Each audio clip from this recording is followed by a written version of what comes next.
श्री कृष्ण के जीवन में जिस दूसरी महिला की अहम भूमिका रही वह उनकी पहली पत्नी रुक्मणी थी।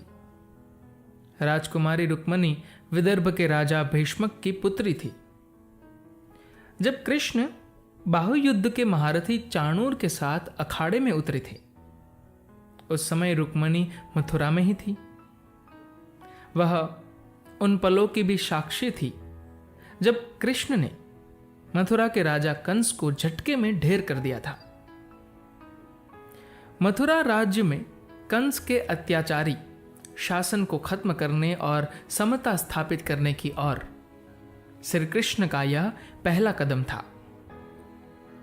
16 वर्ष की उम्र में जब कृष्ण ने वृंदावन छोड़ा था उससे पहले ही सारे संसार में उनकी रासलीला की कहानियां मशहूर हो गई थी। लोग कृष्ण के नृत्य और वृंदावन में होने वाले खूबसूरत घटनाओं का वर्णन लोकगीतों के माध्यम से करते थे और बताते थे कि कैसे एक साधारण से गांव के लोग कृष्ण की मौजूदगी में एक साथ इकट्ठा होकर आनंद और स्नेह से सरोबार रहते थे। रुक्मणी ने बचपन से ही यह सब बातें सुन रखी थी। जब कृष्ण ने कंस का वध किया तो रुक्मणी लगभग 12 साल की थी। उसी समय से उन्होंने अपना मन बना लिया था कि वह कृष्ण के अलावा किसी और से शादी नहीं करेगी। उस समय कृष्ण एक मामूली ग्वाले से ज्यादा कुछ नहीं थे जिसने एक बहादुरी का काम किया था, लेकिन रुक्मणी एक बहुत बड़े साम्राज्य की राजकुमारी थी। फिर भी वह कृष्ण से विवाह करना चाहती थी। उन्होंने कृष्ण के सामने अपने प्रेम का इजहार करने के लिए कई तरीके भी आजमाए। कृष्ण भी इस बात से अनजान नहीं थी क्योंकि उन्हें हर किसी की भावनाओं और इरादों के बारे में पता होता था। अगले कुछ साल कृष्ण ब्रह्मचारी बनकर घूमते रहे। रुक्मणी ने यह तय कर लिया कि जब भी वे विदर्भ पहुंचकर भिक्षाम देही कहेंगे तो वह उन्हें भिक्षा देने वालों में सबसे आगे होंगी। वो कृष्ण के साथ साथ घूमती रही, हालांकि वह उनके झुंड से अलग रहती थी। कृष्ण जहां भी जाते वहां वहां पहुंचती और उन्हें भिक्षा देती। वह उन्हें भिक्षा देने वाली अकेली महिला नहीं थी, लेकिन सबसे खास जरूर थी क्योंकि वह कृष्ण से विवाह करना चाहती थी। ऐसे कई लोग थे जो कृष्ण का पीछा करने की कोशिश करते थे और चाहते थे कि कैसे भी उनकी नजर में आ जाए। उनके नीले जादू ने लोगों को पागल बना दिया था। कृष्ण को इसमें बड़ा मजा आता था, लेकिन उन्होंने अपने इस जादू का दुरुपयोग कभी नहीं किया। वह बस यही सोचते थे कि लोगों को कैसे ऊपर उठाया जाए। अब चाहे किसी आदमी से प्यार करे या किसी औरत से या फिर किसी गधे से या किसी और से, जब किसी के मन में प्रेम पैदा हो जाता है तो कोई भी समझदार इंसान उसे विकसित ही करना चाहता है, उसे खत्म करना नहीं चाहता। संभव है कि किसी तरह की भावनात्मक विवशता के चलते वह अपने प्यार की दिशा मोड़ने की कोशिश करे, लेकिन उसे खत्म कभी नहीं करना चाहिए। इसी तरह कृष्ण भी अपने इस नीले जादू को जारी रखते थे। वे लोगों को प्रेम करने के लिए प्रेरित तो करते थे, लेकिन साथ ही ये कोशिश भी करते थे कि लोग उस प्यार को एक सही दिशा दे सके जिससे वह उनके लिए लाभकारी हो सके। वह ये नहीं चाहते थे कि लोगों के मन में निराशा और ईर्ष्या आए कि वे उन्हें पा नहीं सके। उनके जीवन में न जाने कितनी ही ऐसी स्थितियां आई जब उन्होंने एक स्त्री के स्नेह को ज्यादा सकारात्मक और उपयोगी बनाने के लिए उसे दूसरी दिशा देने की कोशिश की, ताकि वह अपने प्रेम को मात्र एक शारीरिक इच्छा न समझे और खुद को एक उच्च संभावना में रूपांतरित कर सके। उनकी इस कोशिश का एक उदाहरण राजकुमारी रुक्मणी भी थी। जब भी रुक्मणी को किसी त्योहार या किसी उत्सव का बहाना मिलता तो वह कृष्ण की एक झलक पाने और उनसे बात करने की आस में मथुरा पहुंच जाती। कृष्ण ने अपनी और उनके इस दृढ़ आकर्षण को महसूस किया था, लेकिन वह उनके इस प्रकार के प्रेम को बढ़ावा नहीं देना चाहते थे। वह जानते थे कि रुक्मणी एक राजकुमारी थी, जबकि वह खुद कहीं के राजा नहीं थे, चूंकि रुक्मणी से विवाह का प्रश्न ही नहीं उठता था। इसलिए वह उनकी इस तरह की प्रेम भावना को और भड़काना नहीं चाहते थे। वह हमेशा उनके प्रेम की आग को शांत करने की कोशिश करते थे, लेकिन साथ ही वह उस प्रेम को पूरी तरह कुचलना भी नहीं चाहते थे। इसलिए रुक्मणी के इस प्रेम की ओर बस इतना ही ध्यान दिया कि उसे सही दिशा में मोड़ा जा सके। लेकिन रुक्मणी का निश्चय दृढ़ था। जब कृष्ण के मित्र उद्धव विदर्भ आए तो रुक्मणी ने अपना निर्णय उन्हें बताते हुए कहा, चाहे जो हो जाए, मैं केवल कृष्ण से ही विवाह करूंगी।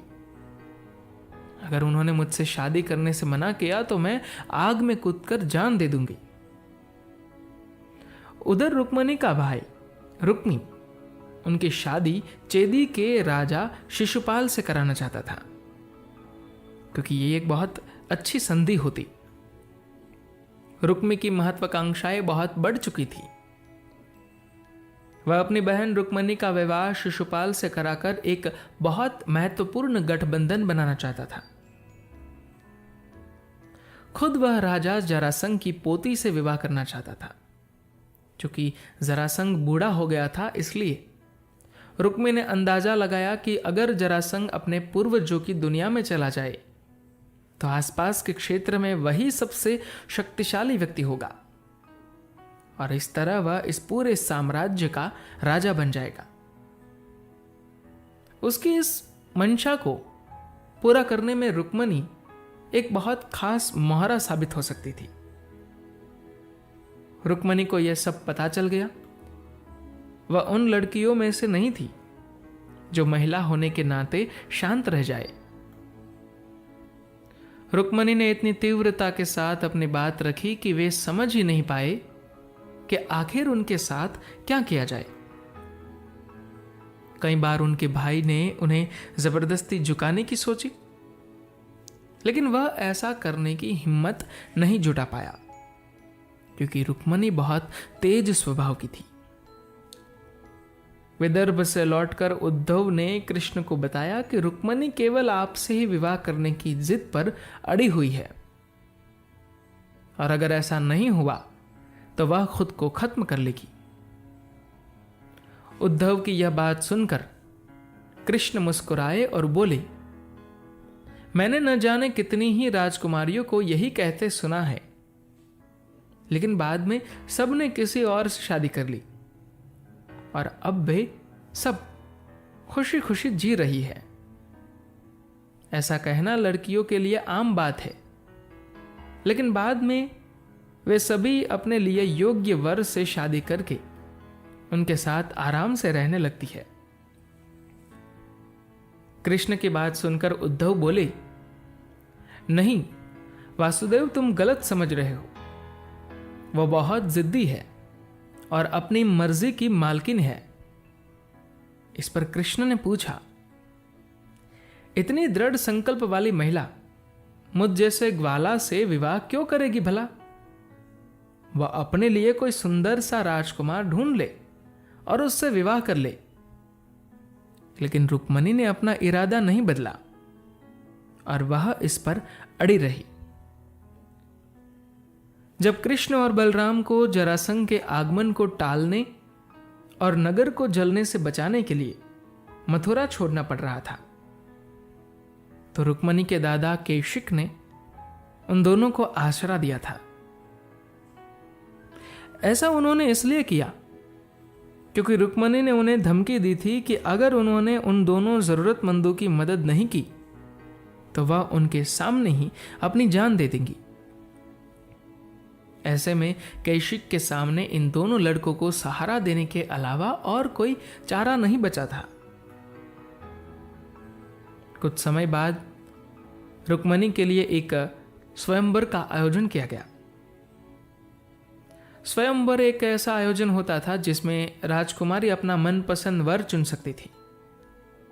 हालांकि यह स्वयंवर दिखावे के लिए किया गया था, क्योंकि इसमें केवल उन्हीं राजाओं को आमंत्रित किया गया था जो रुक्मणी के योग्य ही नहीं थे। सब कुछ पहले से तय था, क्योंकि किसी भी हालत में रुक्मणी की शादी शिशुपाल से होनी थी। यह सुनिश्चित करने के लिए खुद जरासंध भी वहां मौजूद था। जब यह योजना बन रही थी तो रुक्मणी ने अपने पिता और भाई से झगड़ा करके यह सब रोकने की हर संभव कोशिश की, लेकिन वे दोनों नहीं माने। उन्होंने सारे नगर को उत्सव के लिए तैयार करा दिया। शाही तौर तरीकों को नकारते हुए रुक्मणी महल से निकलकर नगर की सड़कों पर निकल आई और सारी सजावट को बिगाड़ने लगी। यह सब कुछ इतना हैरान कर देने वाला था कि कोई ऐसा सोच भी नहीं सकता था। लेकिन इस सब के बावजूद उस नकली स्वयंवर का होना तय था और रुक्मणी इसमें फंस भी गई थी। अंत में रुक्मणी ने तय कर लिया कि अगर वह इसे टाल नहीं पाई तो वह अपनी जिंदगी खत्म कर देगी। कृष्ण ने ऐसा दिखावा किया जैसे कि वे इन सब घटनाओं से अनजान हो। एक बिल्कुल ही अलग वजह बताते हुए उन्होंने मथुरा में रथों की एक दौड़ का आयोजन किया, जो कि वहां बहुत समय से नहीं हुई थी। यादव जाति के कई सेनापति और मुखियाओं ने इस आयोजन का विरोध करते हुए कहा कि जब दूसरी कई और चीजें करने को है तो रथों की दौड़ आयोजित करने का क्या मतलब है। कृष्ण ने कहा, अगर हम इतना बड़ा आयोजन करते हैं तो हजारों रथ और इतने कुशल सारथियों को देखकर दूसरे राजाओं की नजरों में यादवों की प्रतिष्ठा और भी बढ़ जाएगी। यह अपने आप में बड़ी बात है, इसलिए इस उत्सव को होने दे। इसके बाद दौड़ में हिस्सा लेने के लिए लोगों ने गुरु सांदीपनि और श्वेत केतु के मार्गदर्शन में प्रशिक्षण लेना शुरू कर दिया और कुछ ही महीनों में बहुत सारे लोगों ने कुशलता के साथ रथों और घोड़ों पर काबू पाना सीख लिया। जिस दिन विदर्भ में रुक्मणी का स्वयंवर होना था, रथों की इस दौड़ का आयोजन भी मथुरा में उसी दिन रखा गया था। इस बात से रुक्मणी बहुत निराश हो गई और सोचने लगी, कृष्ण ऐसा कैसे कर सकते हैं। मैंने लाखों बार उनके सामने अपने प्रेम को व्यक्त किया है, लेकिन उन्होंने कभी कोई उत्तर नहीं दिया। अब जबकि मेरी जिंदगी दांव पर लगी है, उन्हें रथों की दौड़ सूझ रही है। इस बीच कृष्ण ने यादवों के राजा उग्रसेन को इस बात के लिए प्रोत्साहित किया कि वह अपने पुत्र को शासक नियुक्त कर दे और बिना निमंत्रण के ही स्वयंवर में चले जाए। लेकिन यह योजना काम नहीं कर सकी। रथ दौड़ की सारी तैयारी हो चुकी थी, लेकिन दौड़ से 3 दिन पहले उसमें भाग लेने वाले आधे प्रतिभागी रात में अचानक ही गायब हो गए। कृष्ण ने सब जगह यह खबर फैला दी कि उनका मित्र और उप सेनापति सात्यकी उनके खिलाफ होकर आधी सेना के साथ फरार हो गया है। लोगों में इस बात की चर्चा शुरू हो गई कि कृष्ण का करीबी साथी ही उन्हें छोड़कर चला गया। अब क्या होगा? लेकिन पता चला कि रथ दौड़ और स्वयंवर जो एक ही दिन होने थे, उससे पहले वाली रात बाकी बची सेना भी कृष्ण के साथ मथुरा छोड़कर चली गई। स्वयंवर वाली सुबह सारी यादव फौज रुक्मिणी के पिता राजा भीष्मक के महल के पास विदर्भ में इकट्ठी हो गई। किसी की नजर में आए बिना सेना छोटी छोटी टुकड़ियों में बट गई थी और फिर सभी सैनिक अलग अलग दिशाओं से आकर एक जगह इकट्ठे हो गए थे। अचानक इतनी बड़ी सेना को देखकर, जिसका नेतृत्व कृष्ण कर रहे थे, वहां मौजूद सभी लोग डर गए। लोगों को लगा कि कृष्ण रुक्मिणी का अपहरण करके ले जाएंगे और उन्हें अपनी पत्नी बना लेंगे। लेकिन कृष्ण ने ऐसा नहीं किया और अपनी सेना को बाहर छोड़कर वह निहत्थे ही नगर की ओर बढ़ने लगे। उन्हें इस तरह आता देख सभी लोग हैरान रह गए और सोचने लगे कि यह कैसा बेवकूफ आदमी है जो निहत्था ही चला आ रहा है। लेकिन कृष्ण तो वहां के राजा और रुक्मिणी के दादा कौशिक के लिए कुछ सुंदर उपहार लेकर आए थे, जिन्होंने कुछ समय पहले उन्हें आश्रय दिया था। भले ही उस समय उनके हाथ में प्रत्यक्ष रूप से कोई हथियार नहीं था, लेकिन वह अपनी नीलिमा से सुसज्जित थे, जिसे कोई नहीं देख पा रहा था। लोग उनके व्यवहार और उनकी नीलिमा से ही निहत्थे हो गए थे। कृष्ण ने कहा, मैं यहां दुल्हन का अपहरण करने नहीं आया हूं, बल्कि यह बताने आया हूं कि जो कुछ यहां हो रहा है वह अन्याय है। एक लड़की की शादी उसकी मर्जी के खिलाफ की जा रही है। स्वयंवर एक पवित्र परंपरा है जो हजारों सालों से चली आ रही है, लेकिन अब आप इसे अपने फायदे के लिए इस्तेमाल करके इसे अपवित्र कर रहे हैं। आपने इसे इस तरह आयोजित किया है कि लड़की के लिए कोई विकल्प ही नहीं बचता। मैं यहां दुल्हन को लेने नहीं, बल्कि इस स्वयंवर को रोकने आया हूं। आप यह स्वयंवर नहीं कर सकते। इसी बीच उनकी सेना भी पूरी मुस्तैदी के साथ वहां तैनात हो गई। कोई भी उस समय लड़ाई के लिए तैयार नहीं था, इसलिए वहां मौजूद लोगों ने स्वयंवर रोक दिया। उधर जरासंध भीतर ही भीतर गुस्से से उबल रहा था। उसे पहले ही कृष्ण का हिसाब चुकता करना था। ऐसे में कृष्ण के वजह से स्वयंवर के निरस्त होने और वापस अपने राज्य लौटने की वजह से हुई बेइज्जती को जरासंध बर्दाश्त नहीं कर पाया। उसने कसम खाई, इस लड़के की वजह से आज मेरी इतनी बेइज्जती हुई है, मैं इस अपमान का बदला इसका खून पीकर लूंगा।